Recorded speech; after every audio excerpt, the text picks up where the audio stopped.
नागा साधुओं का रहस्य। नागा साधु भारतीय सनातन संस्कृति और साधु परंपरा के सबसे रहस्यमय और शक्तिशाली तपस्वियों में से एक माने जाते हैं। इनका जीवन कठिन तपस्या, अघोरी साधना और वैराग्य का प्रतीक होता है। एक नागा साधु कौन होते हैं? नागा साधु हिंदू धर्म के सन्यासी होते हैं जो पूरी तरह से सांसारिक मोह माया त्याग कर कठोर तपस्या करते हैं। ये मुख्य रूप से शैव संप्रदाय से जुड़े होते हैं और भगवान शिव के अनन्य भक्त माने जाते हैं।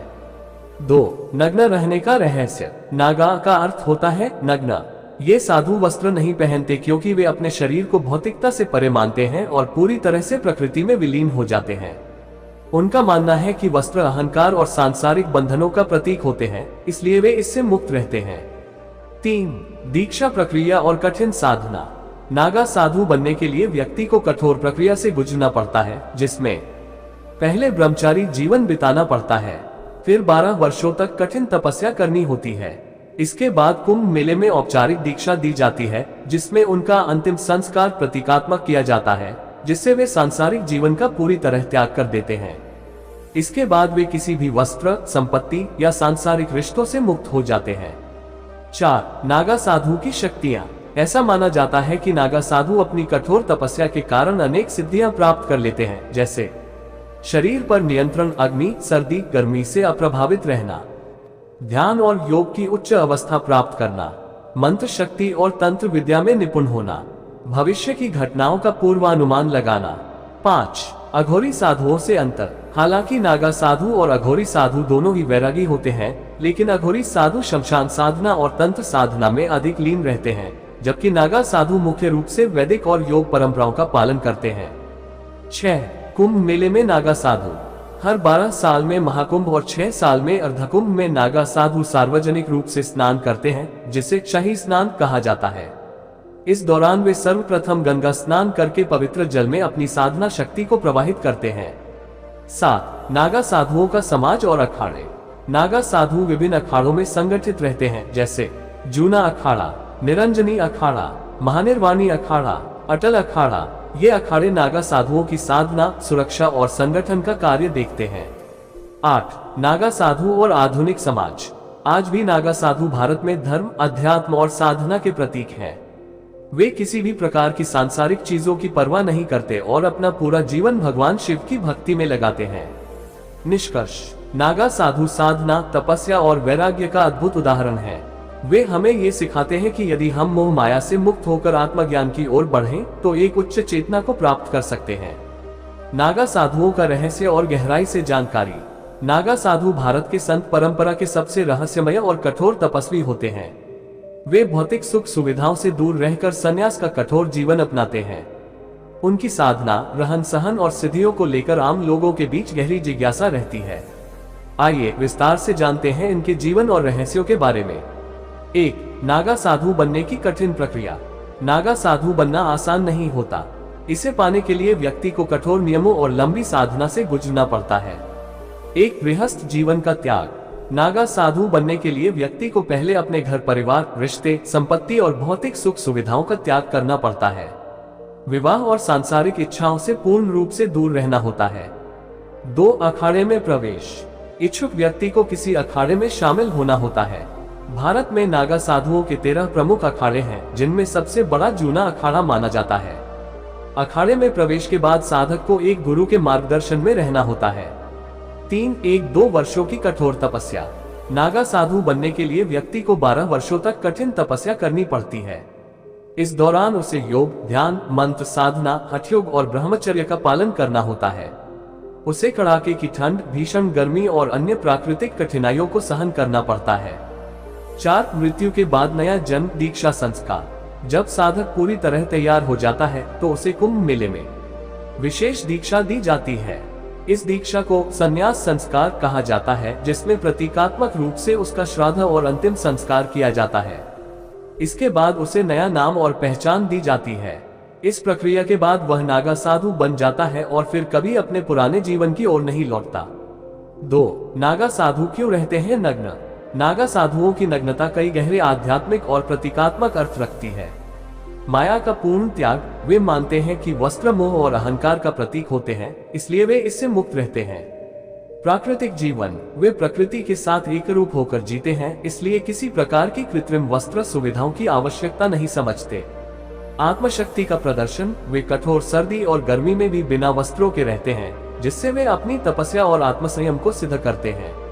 3. नागा साधुओं की सिद्धियां और रहस्यमय शक्तियां। कठोर तपस्या और साधना के कारण नागा साधु कई विशेष शक्तियां प्राप्त कर लेते हैं, जिन्हें सिद्धियां कहा जाता है। इनमें से कुछ प्रमुख सिद्धियां हैं। 1. शरीर पर नियंत्रण। नागा साधु भीषण ठंड और जलती गर्मी में भी बिना किसी परेशानी के रह सकते हैं। वे अग्नि, जल, वायु और अन्य प्राकृतिक तत्वों पर अपने शरीर का नियंत्रण स्थापित कर लेते हैं। 2. मन और विचारों पर नियंत्रण। वे मानसिक शक्ति को इतना विकसित कर लेते हैं कि उन्हें क्रोध, भय, लालच, मोह जैसी भावनाएं प्रभावित नहीं कर पाती। वे अपने चित्त को पूरी तरह शांत और स्थिर रख सकते हैं। 3. गुप्त मंत्र साधना। वे विशेष मंत्रों का जाप करके अद्भुत शक्तियों को प्राप्त कर लेते हैं। ऐसा माना जाता है कि वे भविष्य की घटनाओं का पूर्वानुमान भी लगा सकते हैं। 4. तंत्र और योग की रहस्यमय विद्या। नागा साधु तंत्र विद्या और योग के उच्चतम स्तर को प्राप्त कर सकते हैं। वे कुंडलिनी जागरण जैसी शक्तिशाली योग साधनाएं करते हैं, जिससे उनकी चेतना जागृत हो जाती है। 4. नागा साधु और कुंभ मेले का रहस्य। नागा साधुओं का सबसे महत्वपूर्ण पर्व कुंभ मेला होता है, जो हर 12 साल में आयोजित किया जाता है। कुंभ मेले में नागा साधु शाही स्नान करते हैं, जिसे अत्यंत शुभ और पवित्र माना जाता है। ये स्नान भारतीय संस्कृति में आध्यात्मिक शक्ति और साधु परंपरा का सबसे बड़ा आयोजन होता है। नागा साधु गंगा, यमुना और सरस्वती के संगम में स्नान कर अपनी साधना को और अधिक शक्तिशाली बनाते हैं। 5. नागा साधुओं के प्रमुख अखाड़े। नागा साधु विभिन्न अखाड़ों के अंतर्गत आते हैं। भारत में 13 प्रमुख अखाड़े हैं, जिनमें से कुछ महत्वपूर्ण हैं। 6. नागा साधु बनना क्यों मुश्किल है।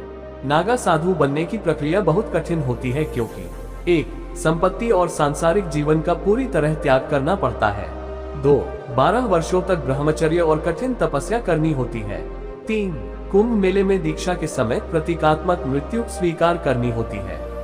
4. सर्दी गर्मी जैसी प्राकृतिक परिस्थितियों को सहन करने की शक्ति विकसित करनी होती है। 5. शरीर, मन और आत्मा पर पूर्ण नियंत्रण पाना आवश्यक होता है। 7. नागा साधुओं का आधुनिक समाज से संबंध। आधुनिक समय में भी नागा साधु आध्यात्मिकता और भारतीय परंपरा को जीवित रखे हुए हैं। वे कभी कभी समाज में आकर प्रवचन देते हैं, लेकिन मुख्य रूप से वे गुफाओं, जंगलों और आश्रमों में ही रहते हैं। वे धर्म और अध्यात्म को बढ़ावा देने के लिए विशेष अवसरों पर उपस्थित होते हैं। निष्कर्ष, नागा साधु केवल साधु ही नहीं, बल्कि कठोर तपस्वी और सनातन परंपरा के जीवंत उदाहरण हैं। उनका जीवन हमें ये सिखाता है कि यदि हम इच्छाओं, मोह माया और भौतिकता से मुक्त होकर आत्मज्ञान की ओर बढ़ें, तो जीवन की सर्वोच्च शक्ति को प्राप्त कर सकते हैं। नागा साधुओं के अनछुए रहस्य और गूढ़ पहलू। नागा साधु सिर्फ सन्यासी नहीं, बल्कि कठोर तपस्या, अघोरी साधना और वैराग्य का जीवन प्रतीक है। इनका जीवन रहन सहन और सिद्धियां रहस्य से भरी हुई हैं। आइए नागा साधुओं के और गहरे रहस्यों को समझते हैं। 1. नागा साधु की तपस्या के अज्ञात पहलू। नागा साधुओं की तपस्या सिर्फ ध्यान और योग तक सीमित नहीं होती, बल्कि वे कई कठोर साधनाएं भी करते हैं। 1. पंच अग्नि साधना। गर्मियों में नागा साधु चारों दिशाओं में अग्नि जलाकर और ऊपर सूर्य को ध्यान में रखते हुए साधना करते हैं। ये साधना आत्मबल बढ़ाने और शरीर को प्राकृतिक तापमान से परे ले जाने के लिए की जाती है। 2. शमशान साधना। नागा साधु शमशान में ध्यान और साधना करते हैं ताकि वे मृत्यु का भय पूरी तरह त्याग सकें। वे जीवन और मृत्यु के बीच संतुलन बनाना सीखते हैं। 3. मौन साधना, मौन व्रत। कुछ नागा साधु कई वर्षों तक एक शब्द भी नहीं बोलते और सिर्फ ध्यान और इशारों से संवाद करते हैं। ये साधना मानसिक शक्ति और आत्म संयम बढ़ाने के लिए की जाती है। 2. नागा साधुओं की गुप्त सिद्धियां। नागा साधु योग, तंत्र और मंत्र साधना से विभिन्न सिद्धियां प्राप्त करते हैं। कुछ रहस्यमय शक्तियां जो वे प्राप्त कर सकते हैं। 1. कायाकल्प सिद्धि, शरीर को रोग मुक्त रखना। योग और जड़ी बूटी से नागा साधु अपने शरीर को रोगों से मुक्त और दीर्घायु बनाए रखते हैं। वे एक विशेष कायाकल्प प्रक्रिया से गुजरते हैं, जिससे उनकी उम्र धीरे धीरे बढ़ती है लेकिन शरीर युवा बना रहता है। 2. जल में लंबा समय तक रहने की शक्ति। कुछ नागा साधु विशेष प्राणायाम और योग के माध्यम से जल के भीतर घंटों तक सांस रोक सकते हैं। ये जल तत्व पर उनकी आध्यात्मिक पकड़ को दर्शाता है। 3. भविष्य की घटनाओं का अनुमान लगाना। नागा साधु ध्यान और गहन साधना से चेतना के उच्चतम स्तर पर पहुंचते हैं, जिससे वे भविष्य की घटनाओं को भांप सकते हैं। कई संतों ने पहले ही प्राकृतिक आपदाओं, युद्ध और अन्य घटनाओं की भविष्यवाणी की थी।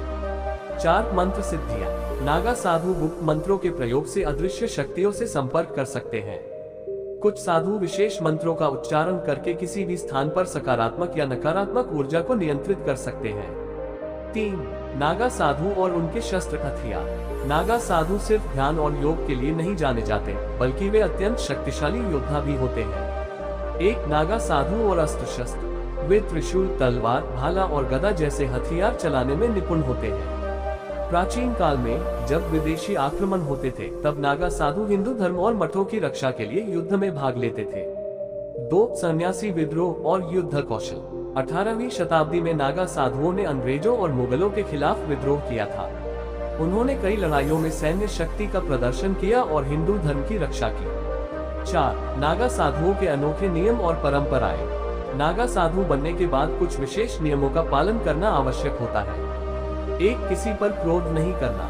नागा साधु को अपने क्रोध और भावनाओं पर पूरा नियंत्रण रखना होता है। उन्हें समत्व यानी हर परिस्थिति में शांत और धैर्यवान रहना सिखाया जाता है। 2 भोजन और उपवास की कठोर साधना। कई नागा साधु सप्ताहों तक बिना भोजन और पानी के रह सकते हैं। कुछ साधु सिर्फ फल या पेड़ के पत्ते खाकर जीवित रहते हैं। 3 धन और सांसारिक वस्तुओं का त्याग। नागा साधु धन, घर, परिवार और संपत्ति से हमेशा के लिए दूर हो जाते हैं। वे किसी भी सांसारिक वस्तु को अपने पास नहीं रखते, यहाँ तक कि भोजन भी खुद नहीं मांगते। 4 ब्रह्मचर्य का कठोर पालन। नागा साधु को जीवन भर काम, वासना और सांसारिक सुखों से दूर रहना पड़ता है। उनकी साधना इतनी कठोर होती है कि वे अपने मन और शरीर पर पूरा नियंत्रण पा लेते हैं। 5 नागा साधुओं और भगवान शिव का रहस्यमय संबंध। नागा साधु खुद को भगवान शिव का जीवन स्वरूप मानते हैं। 1 शिव जैसा जीवन। नागा साधु पूरी तरह से भगवान शिव के समान रहते हैं, अधनंगे, भस्म लिप्त और साधना में लीन। वे किसी भी प्रकार की सामाजिक बंधनों से मुक्त रहते हैं। 2 भस्म की महिमा।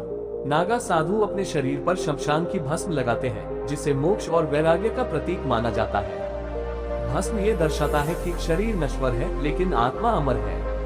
3 ओम नमः शिवाय मंत्र का जाप। नागा साधु दिन रात ओम नमः शिवाय मंत्र का जाप करते हैं, जिससे उनकी आत्मा शिव तत्व से जुड़ जाती है। यह मंत्र उन्हें भौतिक संसार से अलग करके आत्मिक शक्ति प्रदान करता है। 6 क्या कोई भी नागा साधु बन सकता है? नागा साधु बनने के लिए कुछ कठोर नियम होते हैं। 1 सभी सांसारिक बंधनों को छोड़ना पड़ता है। 2 गुरु से आज्ञा लेनी होती है। 3 12 वर्षों तक कठोर तपस्या करनी होती है। 4 ब्रह्मचर्य और त्याग का पालन करना होता है। 5 मृत्यु के समान दीक्षा प्रक्रिया से गुजरना होता है। यदि कोई व्यक्ति इन सभी नियमों का पालन कर सकता है, तभी वह नागा साधु बन सकता है। 7 नागा साधु और समाज का संबंध। नागा साधु आमतौर पर समाज से कटे रहते हैं, लेकिन विशेष अवसरों पर वे लोगों को आशीर्वाद देने और आध्यात्मिक ज्ञान देने के लिए आते हैं। वे धर्म और सनातन परंपराओं की रक्षा के लिए कार्य करते हैं। कुंभ मेले में लाखों लोग नागा साधुओं के दर्शन करने आते हैं, क्योंकि उनकी उपस्थिति को पवित्र और दिव्य माना जाता है। निष्कर्ष, नागा साधु सिर्फ सन्यासियों का एक समूह नहीं, बल्कि तप, योग, तंत्र और आत्मज्ञान के प्रतीक है। वे समाज से दूर रहकर भी अपनी साधना और सिद्धियों से लोगों को आध्यात्मिक ऊंचाइयों तक पहुंचाने में सहायक होते हैं। उनका जीवन हमें सिखाता है कि इच्छाओं और मोह माया से मुक्त होकर ही सच्चे आनंद और आत्मज्ञान को प्राप्त किया जा सकता है।